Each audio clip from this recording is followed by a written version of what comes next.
in a world that's falling apart. Two friends roll the dice on movies and talk about the roles each film has had in their lives and more. It's Cinema Roll! Hello, I'm your host, Fish, and let's give it up for your other host. Hi, that's me, Squid. In our last episode, we rolled the dice to choose a movie. Do the right thing.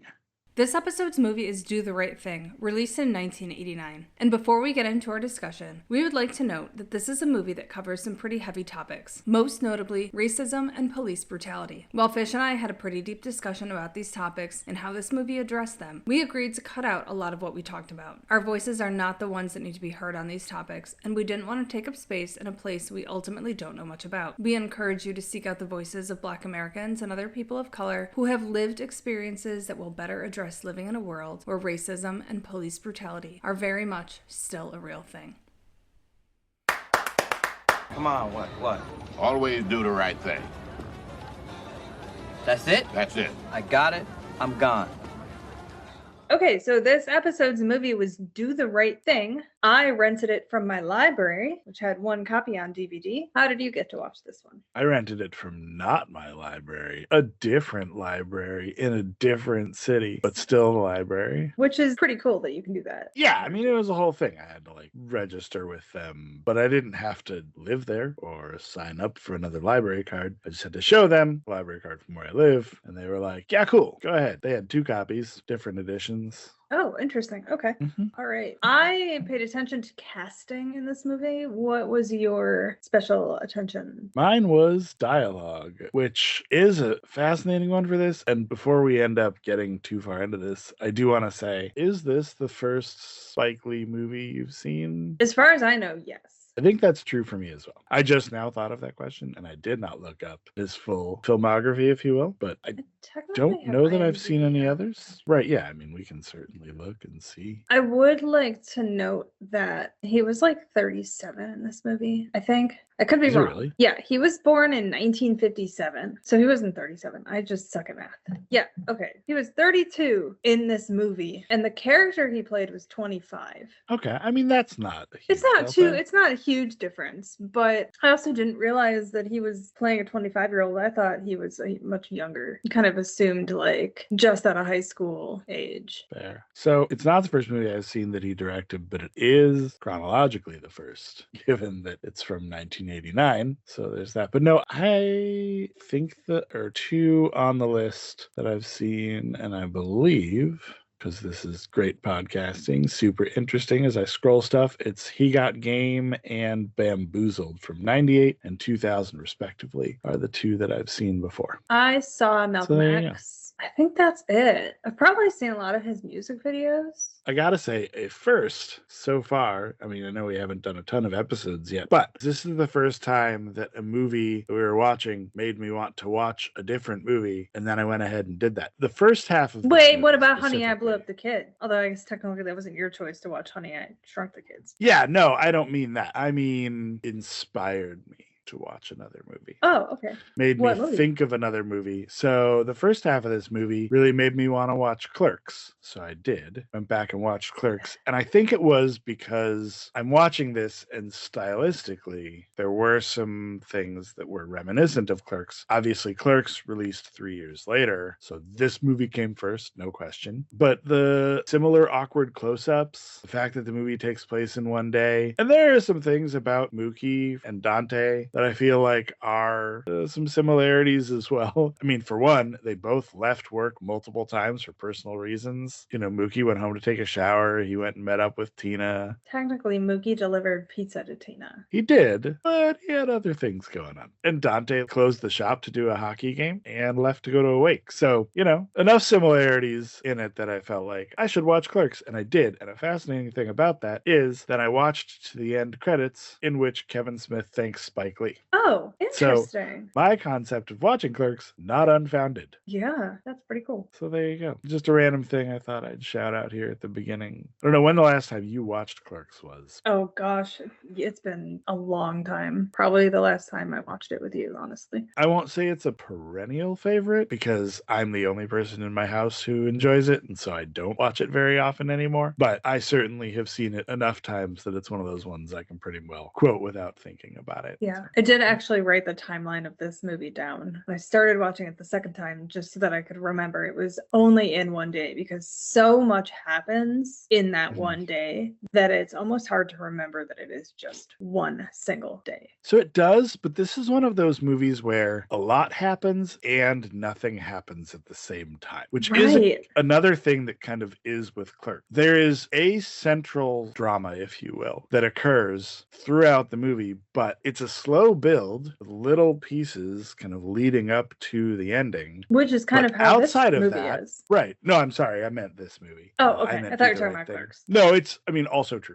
But no, more so, I think, in Do the Right Thing. Little beats, little notes that kind of lead to the ending. But outside of that, it's really, about a neighborhood. It's about the people. It really is fascinating because it takes place in basically like a block. This is not a large area that this is taking. It's an intersection, and halfway down the block or so is really about as far as all of the action happens. Yeah. In that same one intersection and a little bit down. So it was cool and appealing that all of that happens in that space, that you can tell this full story without really going anywhere. It's a story of a neighborhood, the story of a block, and the people in it. I think it's probably worth, if not for anything other than chronology's sake, going into the opening credits first. Yeah. Because for starters, you've got the entirety of Fight the Power played, which I don't know if you dug into this. I've known that song for over 30 years and did not know that it was commissioned essentially by Spike Lee for this movie. Oh, I didn't know that. So he basically went to Public Enemy and was like, hey, I want an anthem for my movie. And this is what they came up with. And it became their biggest hit and is really pretty much the only song of consequence in the entire thing. Yeah. I do have to stop and take a beat to confess that when I first heard the song, it was the Bare Naked Ladies cover of Fight the Power from the soundtrack to the movie Coneheads in 1993. This might be the whitest thing I've ever said. It was amazing. I did not know where that was going, but it did not go where I expected. Yeah, they changed the one line where they're talking about how racist Elvis is, which is motherfuck him and John Wayne. Bare Naked Ladies changed it to David Duke, him and John Wayne. David Duke, the KKK leader. Fascinating. No, so that piece about the Fight the Power hit was really interesting, and I mean, it couldn't have fit the movie better. I mean, knowing that it was commissioned now makes it make a little bit more sense, because I was like, man, he really found such a perfect song for this movie, but I guess he didn't find it. He asked for it. Yeah, basically. What did you think of the visual of the opening credits that was basically all just Rosie Perez dancing in different outfits? I loved it so much. It's not even funny. The first thing I wrote down in my notes was, man, I wish I rolled fashion for this movie. And it was in the credits that I wrote that down. The way the opening credits was shot though, and like edited together, in some cases her dancing is seamless. In other cases, it's these really hard cuts between movements and angles, and it was just shot really, really cool. I liked that you had no idea what to expect going in from that opening scene. Yeah, I mean, I will say, I don't know about you, that was my actual experience with the first viewing of this movie, because I literally did not know what this was about. I didn't know what to expect. I knew nothing. No, me neither. I didn't know who was in it. I went in completely blind. I think at the end of our last episode, we looked it up a little bit. So I knew that Giancarlo Esposito was in it, and Samuel L. Jackson was in it, and Martin Lawrence was in it. But that was pretty much it. And then it came out in 1989. But I didn't want to dive too deep into it because I wanted the experience of watching it without knowing. And I'm so glad I did, because I won't necessarily say that it left me speechless, but it definitely gave me a lot to reflect on after the first watch. Before we leave this, I do want to lament the fact that we don't really get real opening credits in movies much anymore. I feel like they're few and far between. Like a great opening credit scene. Yeah, I feel and like we've had two is a so rarity. far. Yeah, it for sure is. You just kind of dive into things now, it seems like. Yep. So then you get to move right into Sam Jackson as Mr. Senor Love Daddy. Wake up! Wake up, wake up, wake up! Up you wake, up you wake, up you wake, up you wake! This is Mr. Senior Love Daddy, your voice of choice, the world's only 12-hour strong man on the air, here on We Love Radio 108 FM, the last on your dial, but first in your hearts, and that's the truth. Here I am I here? You know it, you know. This is Mr. Senior Love Daddy doing the nasty to your ears to the nasty. Eyes only play the platters that matter. So great. Can I just jump into the casting and say, really one of my only notes in casting is that Samuel L. Jackson as Mr. Senior Love Daddy couldn't have been more perfect. Everything about him in that, and you don't see him a whole lot in the movie, but every time you do, it is just absolute perfection. He is so perfectly cast in that role that I don't know if there would be anybody better for it. Even today, right? If they were remaking this movie and casting someone for that role, they would have to bring him back because it was just too perfect. Everything, his mannerisms, his, when he's not even saying anything and he's motioning from behind the glass for his sandwich, it's just fantastic. I loved him in that role so much. I'm gonna throw a little curveball at you. Let me know what you think, but I don't really know that it's worth carving out our special roles into separate sections for this movie, because you did the castings and I feel like we could talk about those as they come up if there are other notes that you have for that. And because of the way the discussion of the movie itself goes, I think it's probably worth it to just kind of talk about the dialogue as we're getting to those parts, because so much of the best dialogue or monologues comes from Mr. Senor Love Daddy. He gets so many of the good quotes. They worked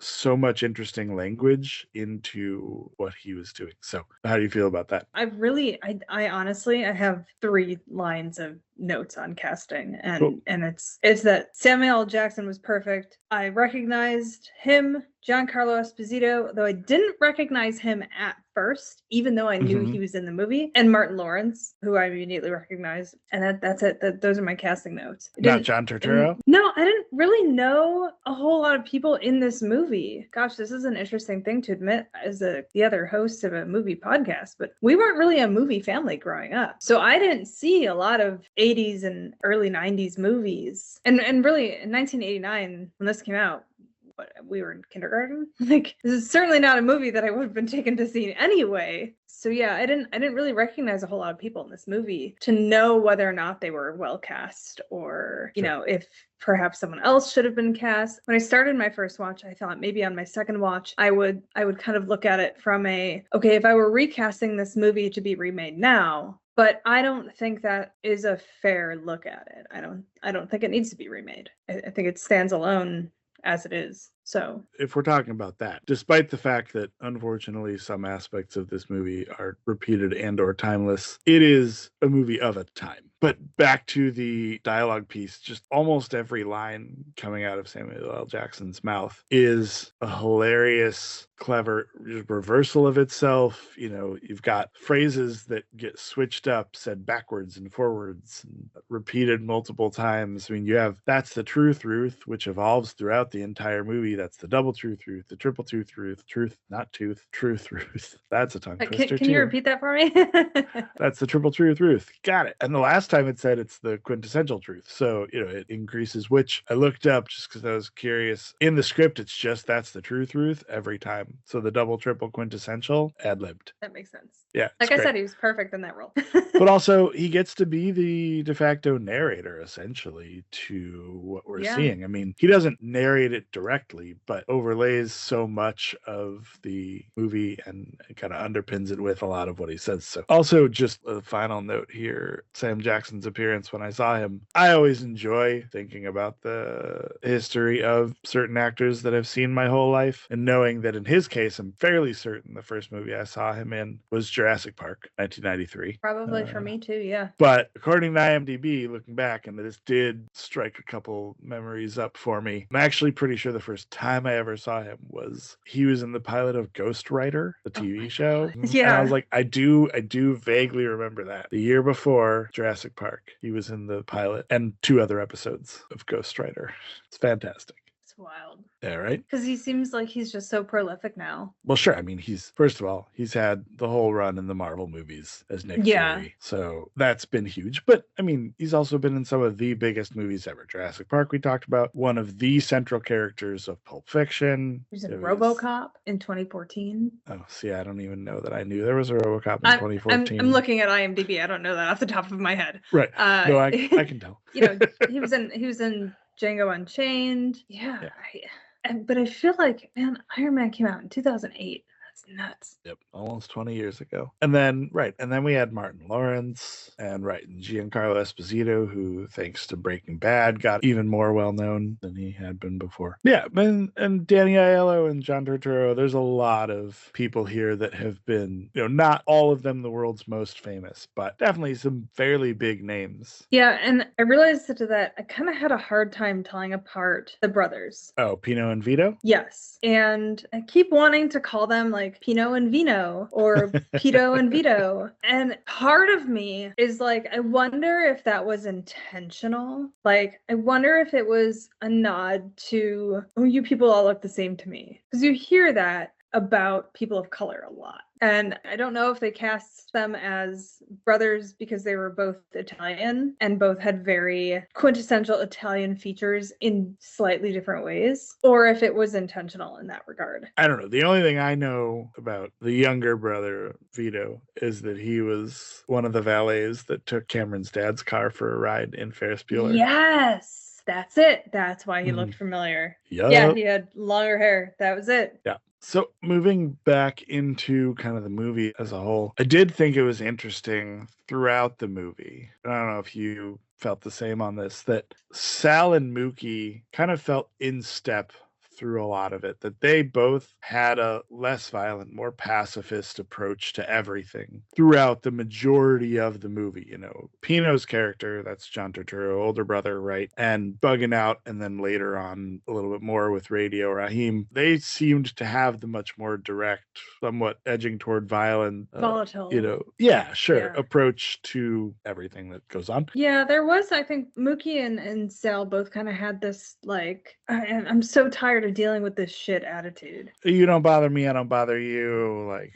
Like we can coexist if we both just let some of this shit roll off our backs. And also, I mean, Sal, he says it. He's been there 25 years. He likes that neighborhood. The kids there grew up eating his pizza. He makes small talk with the Korean grocery owner, across the street. He says that Mookie's like family. He has that weird crush on Jade. Yeah, that really icks me out. Right. Whereas, like, Pino's kind of the opposite. He's young and he's hot-headed and he hates the area. He's very vocally racist. Okay, so I just will go ahead here. I hate Pino as a character. He sucks. Me too. Not just all the things we just talked about, but also, like, he tries to make his little brother sweep up when he's the one that's told to do it. He just whines and bitches and moans all day long, and then he doesn't seem he's to like, actually I don't want to any do work it or help. And then when Sal goes and gives the mayor $1 for sweeping up, he's like, "Hey, you give it to him every day." Like, whatever, man. You didn't want to do it. You give a shit if your dad pays somebody else to do it. So I looked at some of the dollars mentioned here in today's money because I was really curious. At the beginning of the movie, kind of one of the first things we see is that Mookie has $450 saved up. $450, which in today's dollars is about $1,176 and change. That $2 for the extra cheese slice. Extra cheese is $2. Would be $5.23 today. So the dollar that Mayor gets is less than $3 today. So question, did you interpret that, and this is such a non-thing, but whatever. This is the way my brain works. If it's $1.50 a slice, did you interpret that as that with extra cheese, it's now a total of $2, or that it's an extra $2? I love that you're asking extra this cheese. because I had the same questions. It can't and be that it's a ultimately- whole $2 extra, right? Yeah, I ultimately decided that it was an extra 50 cents and that it was $2 instead of $2 extra.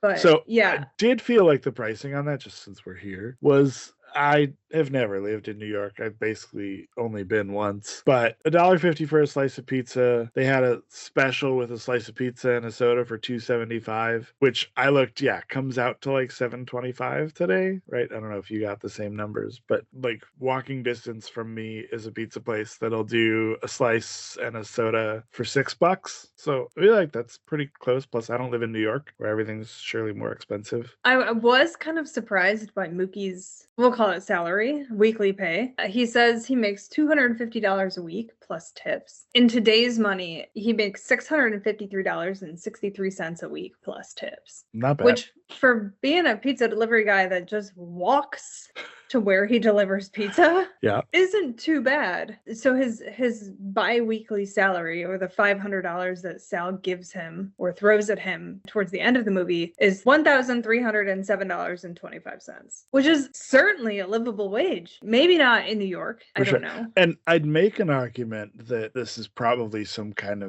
sweetheart deal where Sal's really just trying to help him out. But I actually don't think he's had this job all that long, because Jade's like, I don't want you to lose the one job you've been able to hold for more than like a couple of months. Yeah, And for sure. to your point, if his character's only 25 and like he's had from that statement probably multiple jobs he's held for a couple months here, a couple months there. And he may have been doing this a couple of years at this point, but it's not like he's been working for Sal since he was 17, or something like that. But I like Vito. Yeah, Little I brother, really little liked brother. the conversation that he and Mookie had when they walked to give Mr. Senior Love Daddy his Mr. sandwich. Senior Love Daddy his sandwich. I really appreciated that conversation, and Mookie kind of standing up to him to his face and being like, smack the shit out of your brother, man. Like, Right. he treats you like crap. He deserves it. You can smack him around. Well, he does later. He says, he tells Pino, he's like, listen, Mookie is cool. He listens to me. You don't. So Yeah. I can't get away from it. I'm telling you, in the few minutes of the 20-year anniversary special I watched at the end of the DVD that I had, they did talk a little bit about the color theory in this film.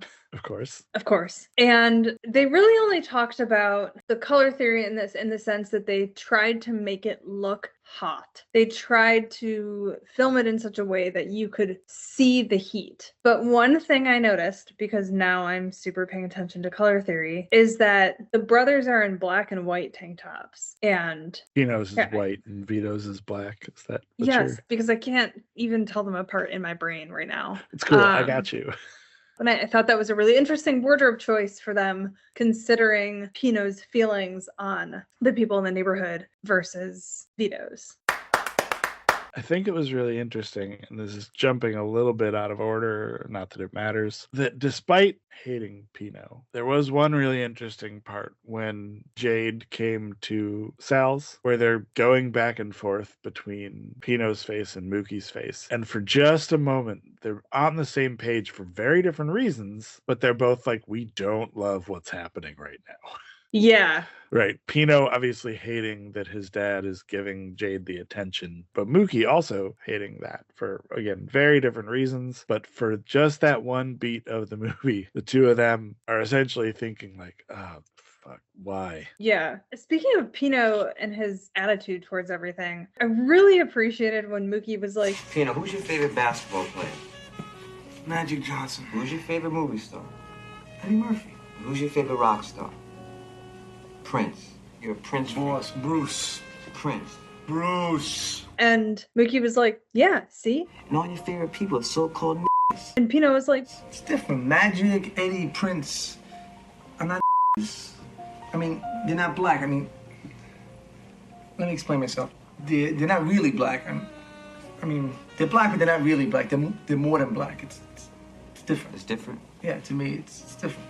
Pino 100% would be the person who's like, well, but I have a black friend, so I'm not racist. Yep.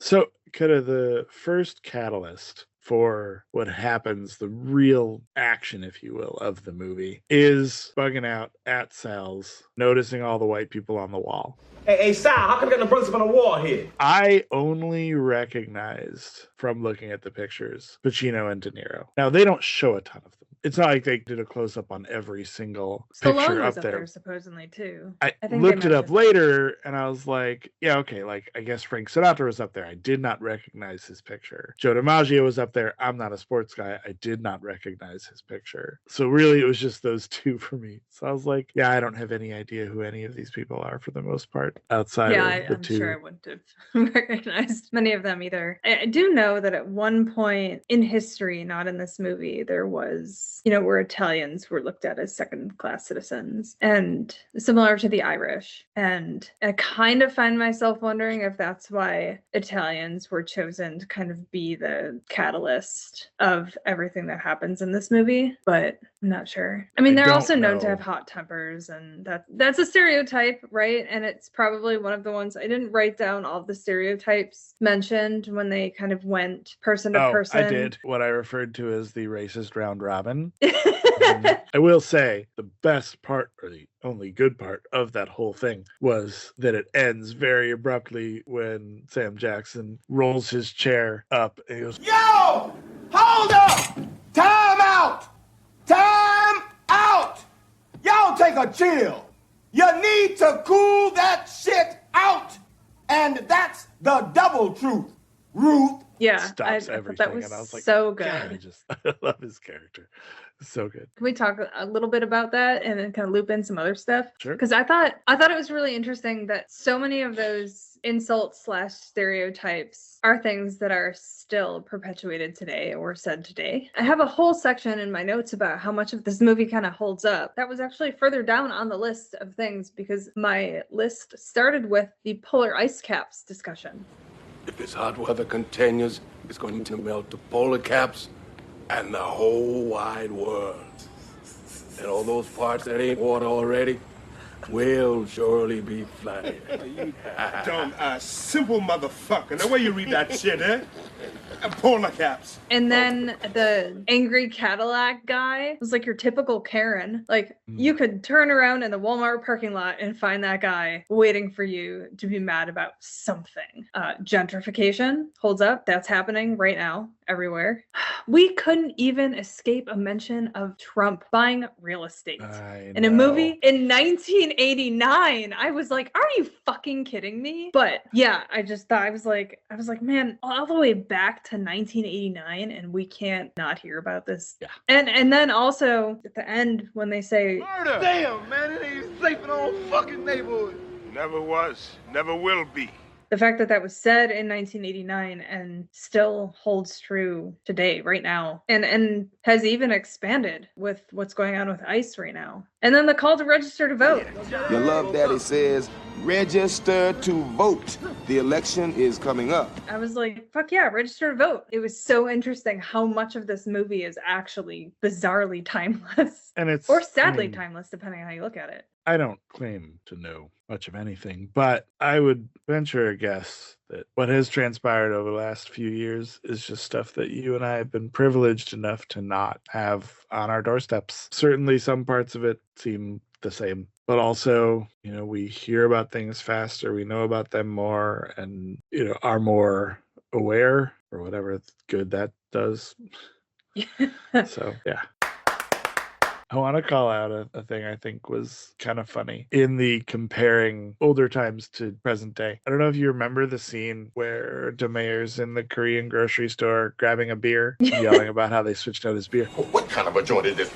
How come no more High Life? When he goes up to the counter, they have huge cans of V8 and relatively tiny cereal boxes. And I remember both of those things very well, including the giant cans of V8. And now I feel like it's flipped. If you find a can of V8 like out in stores now, I can hide it in my fist. Yeah, they're tiny. Yet we have cereal boxes now that I can't fit in my pantry because they're so tall. That's kind of funny that you say that, because a few weeks ago I wanted to buy cereal. I don't usually buy cereal, but sometimes I like having it in the house, especially when my husband travels, because I do a lot of girl dinners and cereal is a perfect girl dinner. And I struggled to find a standard non-family size box of cereal. Yeah, they're huge. Or if I want to buy like a shitty junky cereal, I don't want 30 pounds of it. The whole catalyst was because I had a drink. You're that's not topped binging with- 6 bowls of Cookie Crisp every day. No, I really wanted Lucky Charms for the marshmallows because I had a drink that had Lucky Charms marshmallows on it. And it kind of gave me like that hankering for wanting, because I like snacking on that sometimes too. And there was not a single box of Lucky Charms that was not big enough for me to crawl into like a cat. Right. Talking about hankerings, my second watch of this, 9:30 on a Sunday night, and the scene when Vito takes the order for the meatball hero and the eggplant parm, and that's all I've wanted since. That's really funny because I don't even sandwich know of where the to month get is a good meatball sandwich at the I don't even know where to get a great meatball sandwich I don't around know. me. I need to start looking because it's been on my brain ever since that moment. The funny thing about that is I don't think Sal's Pizza looks that good. No, me neither. Did not look very good. Okay, and can we talk Okay, about the let's- scene where he's flouring the dough and like it's like this tiny little maybe 16-inch disc of dough on the counter that he's just sprinkling flour on and then pushing out a little bit. It's not really changing size or shape, and then he flips it over and flours it more, and he just keeps doing that like 4 or 5 times, and like that has to be Yeah. the driest fucking pizza. And listen, we may be losing listeners we don't even have by doing this. I don't know. But since we're here, let's go ahead and do it. Have you had New York pizza? Like in New York, have you had real New York pizza? I have not. I Okay. have had New York style pizza from various places, but not actual New York pizza in New York. I haven't either. Have you heard Jon Stewart's thing about pizza and Are you seen talking his about little- when he calls the Chicago pizza a pizza. casserole? So he is very specifically asked by a person from Chicago in his audience, and he has a whole thing about this. This is famous and old, but in a clip, he is asked by an audience member about pizza and where they should go for New York pizza, and he's like, "Where are you from?" And like, "I'm from Chicago," and he's like, "Then anywhere, because you don't have pizza." Chicago, he says, is the bottom of the pizza barrel. Yeah, And it I says do it's remember not this. pizza, but it's tomato sauce swimming pools with cheese tarps that would drown a rat that fell in. And I'm sitting here like, okay, listen, like, is deep dish ridiculous? Yes. Is it probably not everybody's cup of tea? Sure, whatever. But like, so now I want to know if that's true. Is New York style pizza way, way better than what we have? I don't know. But Here's my thoughts on pizza. yeah, but let's Okay. do it. Go ahead. Pizza thoughts. Pizza Thoughts by Squid. Okay, when I went through that tomato thing and I couldn't eat tomatoes because they were making me vomit, I came to the conclusion that I eat like 3 things ever. And it's pizza, salsa, and ketchup. Okay, 4 because The cereal. tomato also. trifecta. Truly though, because If there was I- a tomato cereal, would you eat it? no, we are getting so derailed. But anyway, no. so This so is great.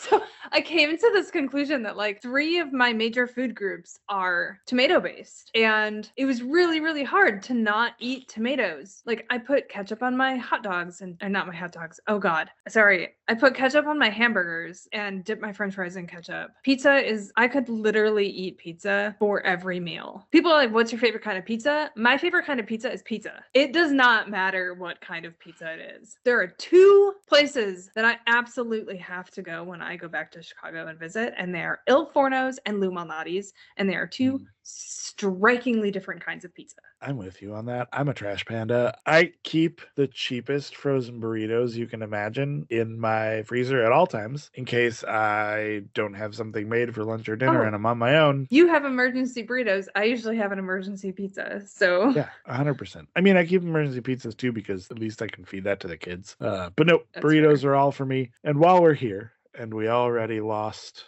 New York in this pizza conversation, I might win them back. and with the Chicago because I following- said that I put ketchup on my Well, hot dogs. so I was gonna go there. I might win New York back by just losing Chicago now. I don't know. We'll see what happens. But I am mostly because I can't stand yellow mustard. I put ketchup on my hot dogs. I always have, and I will always do it. I don't know. To Whatever. be fair, It's I fine. put ketchup on my hot dogs sometimes. Like those hot dogs with the cheese inside, those get ketchup. If it's a cheese dog, it gets ketchup. I love mustard, so I do put mustard on my hot dogs. But I also put ketchup on, and I swear to God, this almost caused a divorce the first time Greg noticed me doing it, even though I've always done it. I put ketchup on my Italian beef, which Can't say horrifies my husband. It's delicious. Yeah. But also, I don't put anything on an Italian beef other than sweet peppers or hot peppers / giardiniera or mozzarella cheese. Those are the only things that ever go on an Italian beef. Oh, and I will do sweet peppers and either cheddar or mozzarella, depending on if it's a regular beef or a croissant. I prefer the beef and cheddar croissant from Portillo's to pretty much anything. But I dip that shit in ketchup because I do not care. So this is quickly devolving to a food podcast. Great. We're just going to switch gears. 7 episodes in, we're done with movies. Next episode, we're rolling the dice on what we're going to eat. But while I'm losing you all, I also am a sausage and pineapple on pizza guy. I love pineapple on pizza. I prefer pepperoni. I don't do the ham, though. I like sausage. Okay, yeah. Got that little like spice and sweet and perfect. For a very small audience that's going to hear this and know what I'm talking about, which you might be one of, we used to all the time order pizza from Eduardo's, and I would get a pesto pizza with broccoli on it. Oh, you've turned me on to that. I have ordered fucking good. Yes. Oh my God. We had that one time. Actually, it might not have been you that introduced me to it. It better have been. Broccoli on pizza is so underrated. It is. Okay. We have now really lost important. all of our listeners. Yeah, whatever. I'm so excited about this pizza stuff that everyone's like, man, you idiots think that Sal's pizza sounds bad and you put pineapple and broccoli on your fucking pizza? I know. We are, listen, happy to admit I'm an idiot every step of the way. It is important now to know that I did just look it up. And while the Eduardo's that is near where I grew up closed probably forever ago, there are still 2 Eduardo's locations, one in Chicago proper on Dearborn and one in Munster, Indiana. And if I'm near either location, I will be going next time I'm there and getting a broccoli pesto pizza because those are still on the menu. I'm looking at it right now. Stop it. Do I drive through Munster, Indiana on my way home? If you do, you're picking me up a pizza, even though it's going to be hours old. It'd be kind of gross. Whatever. I'll reheat it in an air fryer. It's fine. All right. So I had touched on this a little bit earlier, but as I mentioned, I feel like the climax of this movie is planted in a bunch of really small seeds throughout the movie. So, I mean, for one, you've got the heat, right? It's like 100 degrees. Mm-hmm. Everybody's pissed off when it's 100 degrees. Yeah. You've got the wall at Sal's, again, the kind of initial catalyst. And then there are a bunch of other little things. I mean, so Smiley, as an example, walking around talking about and showing the pictures of Malcolm X and MLK together is a seed kind of planted. He's kind of almost like the heat. To some people, he's just a constant irritant. So is the mayor. True. And then we haven't talked a lot about Radio Raheem yet, but you know, he had that boombox fight with the other boombox guy that he won. And then not at the end, but when he first goes to get a slice of pizza from Sal's, he makes the conscious choice to turn up his music before he enters. You see it. He's outside Sal's, turns his music all the way up, and then turns it off after Sal yells a bunch. 2 slices. No service till you turn that shit off. 2 slices. Turn it up. The Radio Raheem. I can't even hear myself think. You are disturbing me. You are disturbing my customers. But like clearly that's a point of tension. So there's all these things building up. Well, and you have to wonder how many times he's gone in there before with the music on and been asked to turn it down. And is that why he made the conscious choice to turn it up before walking? Or maybe been standing outside of Sal's with the music up and having Sal or Pino probably being like, turn that fucking music down. 100% it was Pino. Well, I'm sure it's happened. Guaranteed. Again, it's another thing about only seeing a single day. And that is something that I should give this movie credit for the amount that I liked and cared about some of these characters. For only knowing them for a day, but you also get no backstory on anybody. You don't know who the mayor is and where he really comes from, and you know that he drinks a lot. You don't know... You do he kind of gives a little bit of his backstory when those kids are razzing him for no fucking reason. What you know about me? Can't even pee straight. Nary a one of you. What you know about anything? Unless you done stood in the door, listen to your 5 hungry children crying for bread. And you can't do a damn thing about it. Your woman standing there, you can't even look her in the eye. Unless you done that, you don't know me, my pain, my hurt, my feelings. You don't know shit. No. Sure, that's true. I guess we do get a little bit for him there. And Mother Sister, who we haven't mentioned up to this point, and Smiley, and Mookie, and, all these characters that are in there that you don't get real backstory on them. Obviously, Mookie and Tina have a kid, and he's not showing up very often. And he's saving money for something. Right. It does a really good job of getting you to care about these people and like some of them and hate some of them, despite getting very little of their backstory, if any, and knowing them for very short periods of time. In a 2-hour movie, some of them only get a few minutes of screen time, but you can really kind of not form relationships with, but you could, really enjoy some of these characters, and that's strong storytelling. Yeah, no, I 100% agree. It's really impressive that you can be plopped into this world for a day and feel the way you do when things go the way they do. Well, there's a couple moments that I really appreciated. I love that Radio had to go and get the 20D batteries for his boombox. Because that's something movies always leave out, right? Yeah. Like that if you're running that thing all day, those things ate batteries up. I mean, I never had one like that, but I did have some stereos that could run off batteries. Yeah. And we were not allowed. It was too expensive. Right. He had to buy 10 2-packs of batteries to run. Also, think about how much that thing weighed. And he's carrying it around all day. I mean, you saw his muscles. Yeah, that's true. Speaking of Radio Raheem and seeing him, did you notice that when they filmed him interacting with someone who was not black, from his point of view, he was looking down on that person. And that person, when you turned around, was looking up presumably at him. I thought it was really, really interesting. It didn't. I just kind of clocked it as him being so tall, right?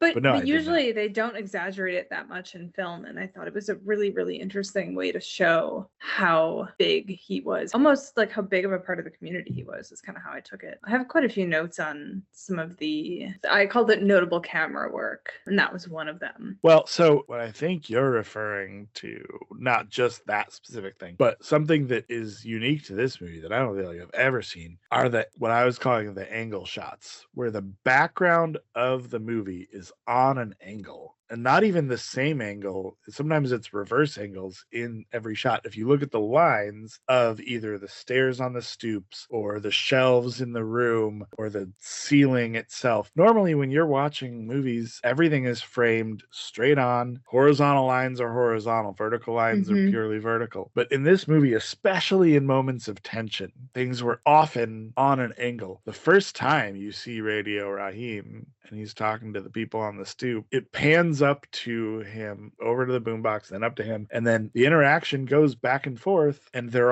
it's very interesting, and it's all over the movie. The first time that Mother, Sister, and DeMayer talk, that happens too. The street lines, and again, like where she's sitting, those lines as well, they're all on angles, and it's something you have to have done intentionally. Yeah. That Spike Lee had to do intentionally, setting that all up. It happens over and over again, and it's something I'd never seen before. It was unique. It makes you almost a little uncomfortable, which I think was intentional. Most of those are scenes of tension. Yeah, one of the things that I really liked was when Mookie runs into Radio Raheem on the road and he sees his love and hate knuckle rings.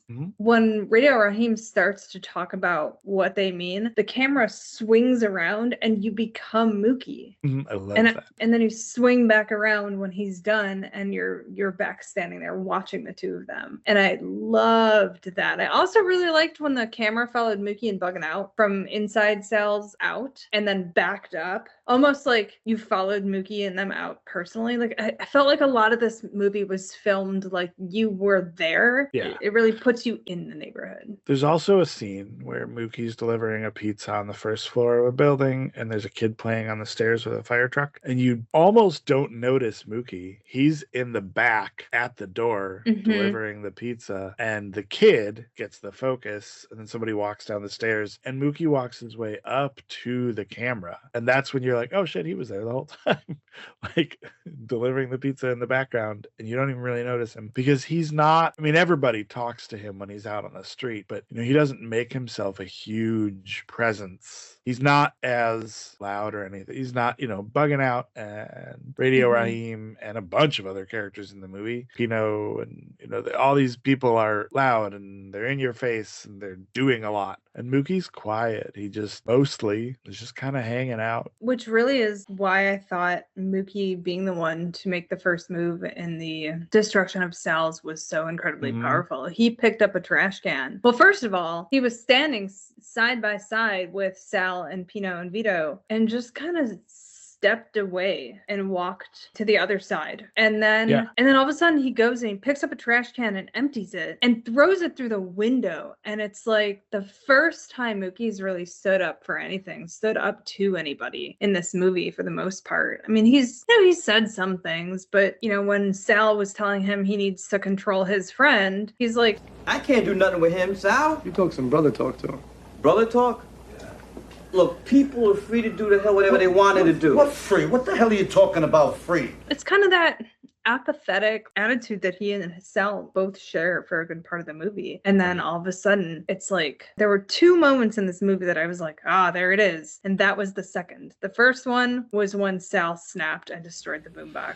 I just killed your fucking radio. Both of those moments, when Sal destroys the boombox and when Mookie throws the trash can, they choose violence. That's when they switch, right? They had been up to that point non-violent. I mean, Sal had grabbed the bat a couple times, so he had hinted towards it, but up to that point, they had both been more or less peaceful, right? They swore and yelled and whatever, but both of them in the end had chosen violence. And in Sal's case, that led to Radio's death. His losing it and choosing violence and beating the hell out of his radio, which then Radio grabbed him and started jerking him, and that started the fight, which spilled out into the street. And then the cops came and Radio was killed, and then the destruction of Sal's, the fire and everything. It just, again, all those little moments leading up to that. But when Sal, for whatever reason, chose violence, that brought it to that. And it was interesting because the second time I watched this,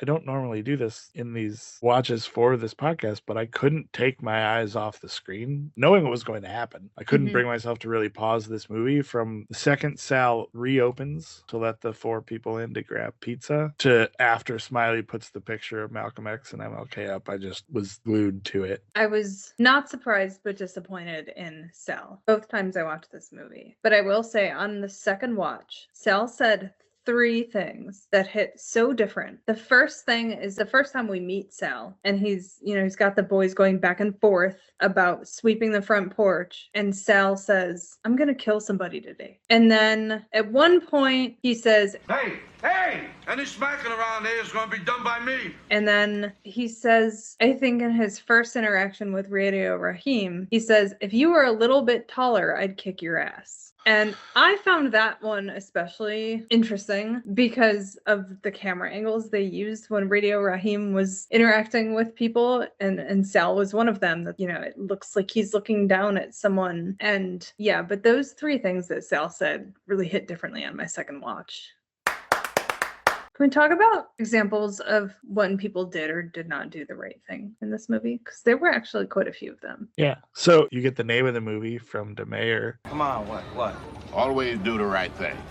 So let's talk about him first. He did in almost every instance that I can think of. DeMayer was doing the right thing, saving, I think the kid's name was Eddie. Hold on though, but he did not do the right thing in asking Eddie to buy him a beer when he was 10. No, fair, good point.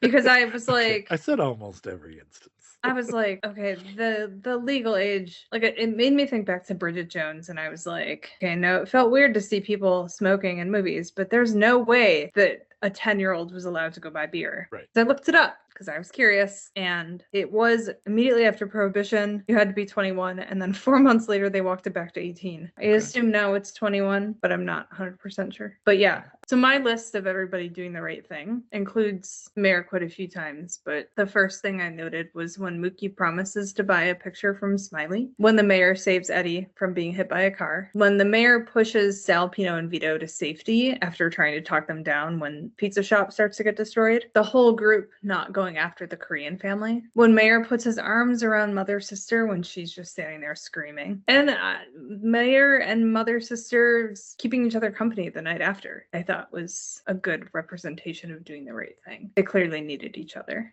Sal giving Mookie the $500 when Mookie was just owed $250, and Mookie had been the one to start everything with his pizza shop getting destroyed. Mookie giving back $250 to Sal was definitely him doing the right thing. And Sal not arguing when Mookie turned around and then picked up the $250 and took it back. And I said that Sal, Pino, and Vito have multiple chances to do the right thing, and they do not, but perhaps feel that they did. Yeah, the thing with Sal and Mookie at the very end, that next morning situation, really felt to me like, again, the two of them have this relationship, employee-employer, but also closer than that. Yeah, And I mean, if Sal's been there for 25 years, he was there when Mookie was born. True. And watching them do that back and forth, felt like their way of reconciling. And Sal's way of basically, I'm not blaming you. I mean, he did say, like, this wouldn't even cover the window you broke. Yeah. But he's not saying, yeah, I'm not paying you. You destroyed my shop. I mean, he's still pissed off. Of course he's pissed off. But he also recognizes that something much more serious and significant happened than just the loss of his shop. And he's reconciling with Mookie throughout that interaction in the way that he knows how, in the way that they both know how. I guess I want to back up just a little bit. I will mention more in the dialogue portion about the specifics of radio's love-hate speech. But it ends in this boxing metaphor between love and hate, where hate seems like it's winning, but then love comes back and defeats hate in the end. And when Radio dies, he falls to the ground and his love hand is showing right up in front of the camera. The word love is there. And it feels in that moment like hate has won, which is the point of Radio's story. He says that it seems like hate's winning, and in that moment,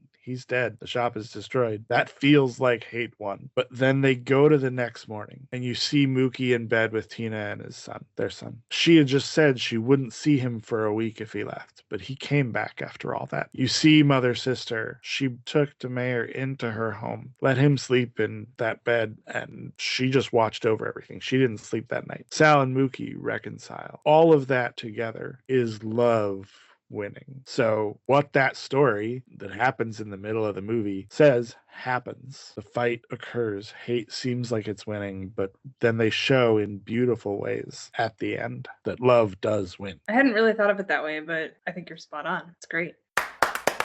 There's a lot of funny dialogue in this movie. And I'll just do this now. Yeah, there is. Right? I mean, again, almost everything out of Mr. Senor Love Daddy's mouth is clever and some of it very funny. The guys on the corner, Sweet Dick Willie's lines, you're 30 cents away from a quarter and you eat the holes out of donuts. Also, are great lines. I don't know how I missed it in the first watch. I did not catch him just getting up and walking 2 feet away and taking a piss. Oh, really? So also thoroughly enjoyed his "It's Miller time, motherfuckers," and getting up and walking across the street, and then the Korean guy being like, "I'm not giving you more free beer." I also liked the "fuck Mike Tyson" exchange between the three of them. Well, and so the word fuck is said 240 times in this movie, so like an average of 2 a minute. Mookie says at one point, Pino, fuck you, fuck your fucking pizza, and fuck Frank Sinatra. Yeah. So that's 1, 2, 3, 4 in one sentence. That is not the most that's ever been in a movie, just for the fun of it. Because I thought for some reason that Magnolia, the Tom Cruise and everybody movie from like, I don't know, 99 or 2000, something in that ballpark, was really far up there. It turns out it's only like, I don't know, 180 or something like that. The movie that I knew the name of that had the most is Wolf of Wall Street at 569. Wow. Well over double what this has, but about 3 a minute because it's a long movie. So the rate's not significantly more, but the count is. So you've got that. There's a couple other great little things. When the guy with his car that gets soaked by the fire hydrant, the cops are like, "Is that what's going on?" And he's like, "Those that'll tell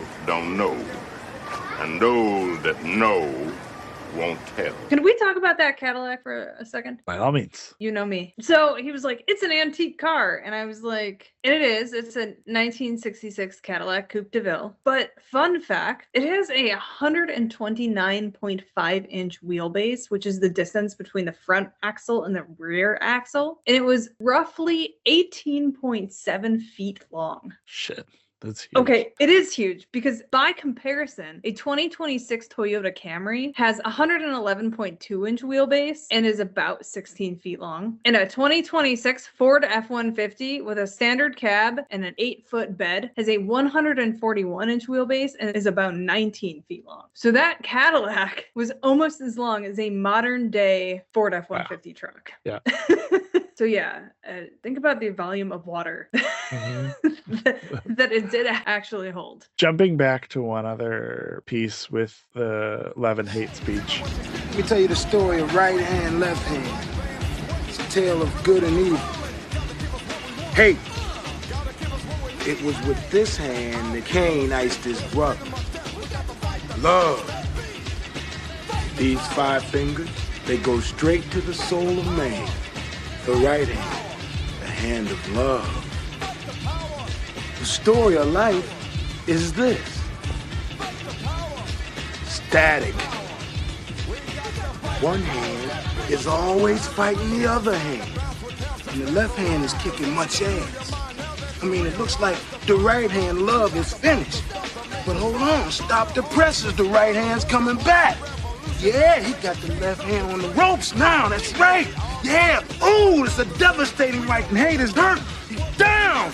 Ooh, left hand hate KO'd by love.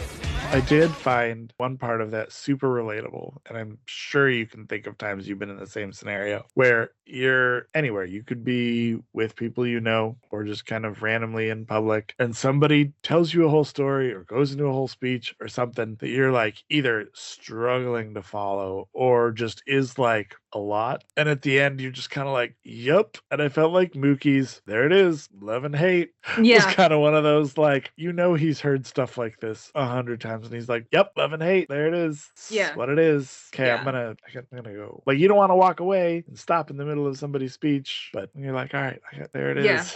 Yeah, 2 other things that I really liked. I really appreciated that Sal's business phone was a pay phone, and Mookie's car watch. Oh, I didn't catch the car watch.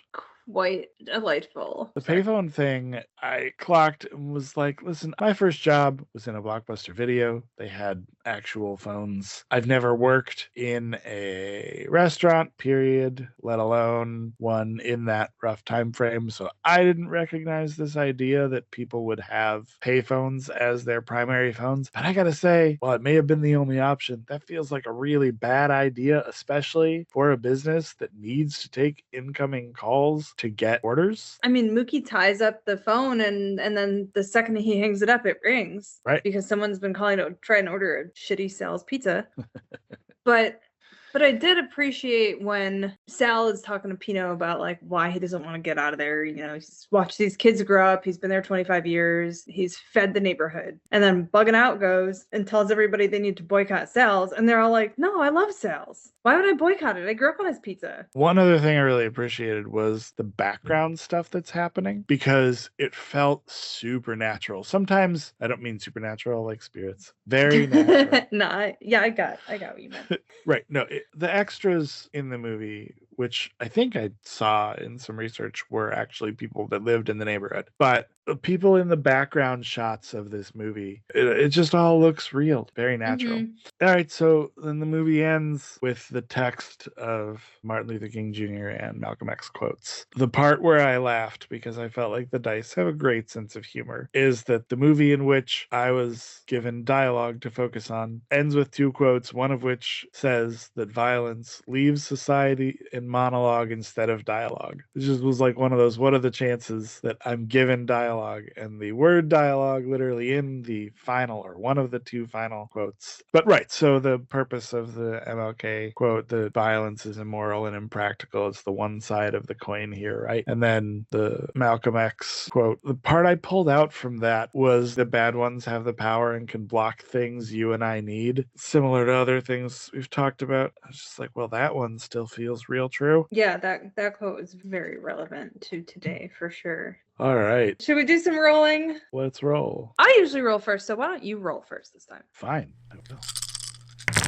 16. I know Kung Fu. Best character to be on your side in a fight. I mean, if he could put his boombox down, I'd probably pick Radio Raheem. Yeah. I think he would put his boombox down if he were Yeah. so inclined to That's kick true. some ass. And I think you're right. I think that's really the only answer. I don't know. I almost feel like I kind of in this movie don't want to answer that question just because it seems counter to half the point of the movie, right? Yeah. I don't know if that's a good answer. But, sure. Let's go Radio Raheem. Okay. Because at the very least, he seems very strong. And Yeah. I am not. You're up. All right. 7. We're at the airport. Yeah, so? I already seen the airport. Were there any places or things we recognized aside from a payphone and a Car. 1966 Cadillac? No. You didn't also have a pair of Air Jordans? Maybe. Right? There you No, go. I coveted a pair of Air Jordans. But again, I mean, part of that, this whole thing taking place in such a small geographic area, right? It is, That as far we've as never been we're to, concerned, yeah. almost nondescript, with the exception of the mural, the Mhm. Bed-Stuy Do or Die mural. It's almost a nondescript street corner that exists in plenty of places. Yeah, I mean, Yeah. I recognized pretty much every brand of beer in this movie. Sure, lots of things, I think. Yeah, But not- yeah, a lot, definitely not but much not in the places. way of places. Well, and I Right. guess that intersection doesn't really exist either. The streets that supposedly are at that intersection don't really intersect. Oh. Yeah. All right. Number 1. Oh, I'm like the Crypt Keeper! Did it age well? Of course, this question comes up.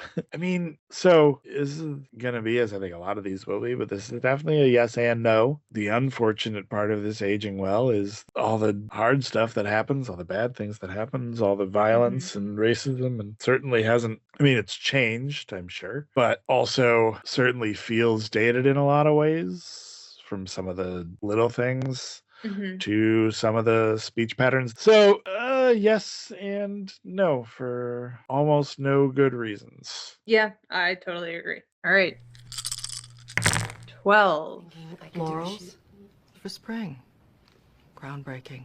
What's the good tagline for this movie? I think there's really only one answer, and it's fight the power. What is the tagline for this I mean, movie? when the title of the movie is essentially a tagline, do you get a tagline? The official tagline is, it's the hottest day of the summer. You can do nothing, you can do something, or you can Do the right and then thing. obviously do the right thing. I mean, fight the power is much shorter, so.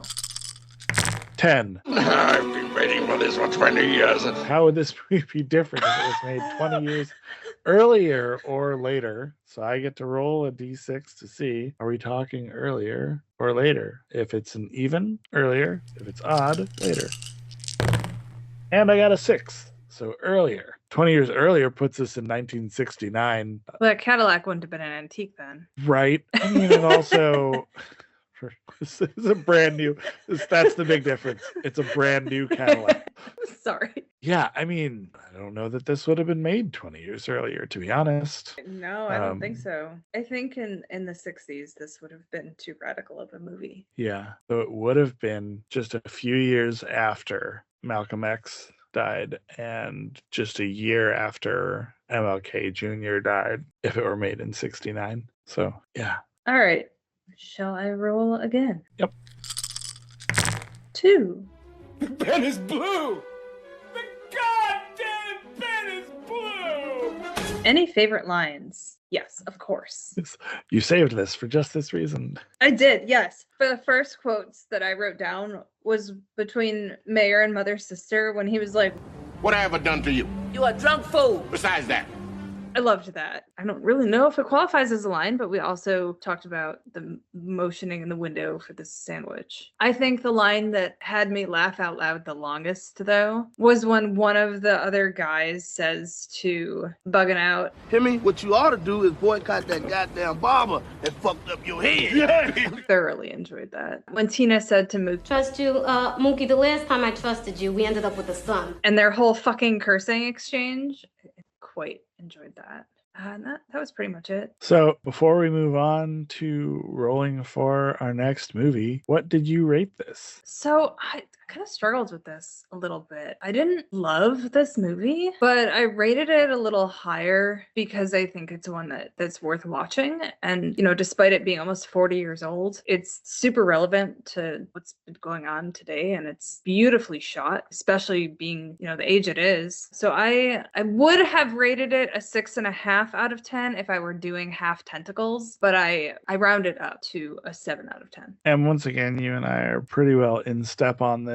I ended up giving it a 3.5 fins. It started out as a 3 for me, but through some of the dissection of scenes and the dialogue concepts and like I said, the storytelling with the way you were able to appreciate the people in the characters in it without a lot of information or backstory on them and some of the artistic choices that were done. And yeah, so I ended up giving it a 3.5. Right.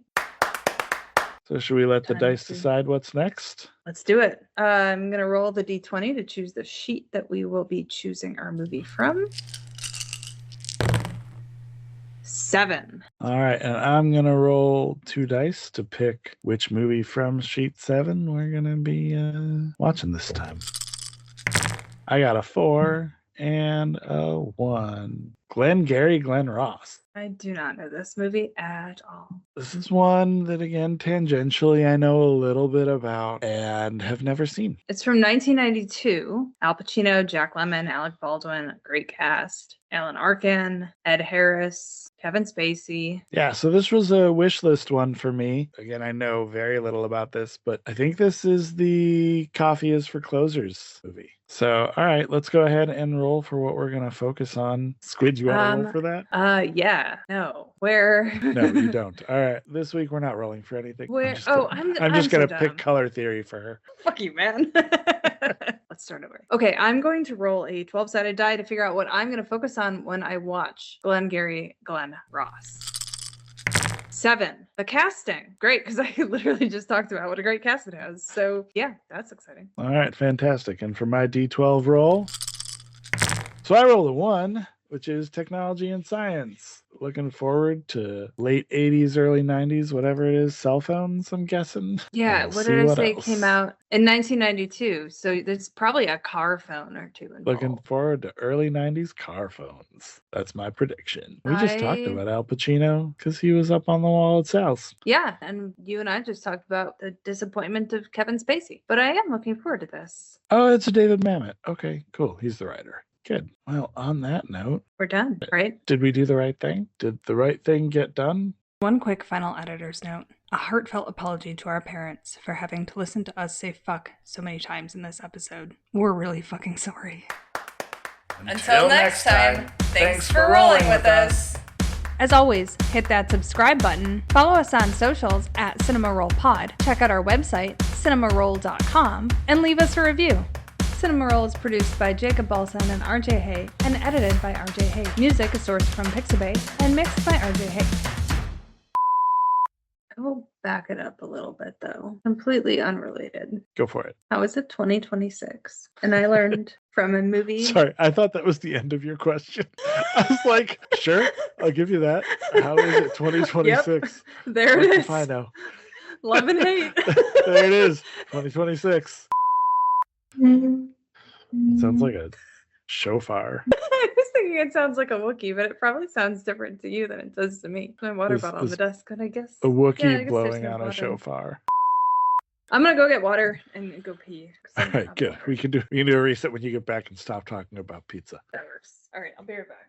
While she's gone, I'm going to read off the extra ingredients available at Eduardo's Pizza. Artichoke, jardinera, onions, black olives, green peppers, pineapple, fresh basil, green olives, scallions, basil pesto, jalapenos, broccoli, mushroom, tomato slices, garlic, caramelized onions, anchovies, pepperoni, whole wheat, bacon, charred pepperoni, spinach mix, Canadian bacon, Italian sausage, fresh mozzarella cheese, chicken, crumble sausage, ground beef. Eduardo's, if you're listening, what is whole wheat as a topping? I don't understand. Your love daddy says, register to vote. The election is coming up.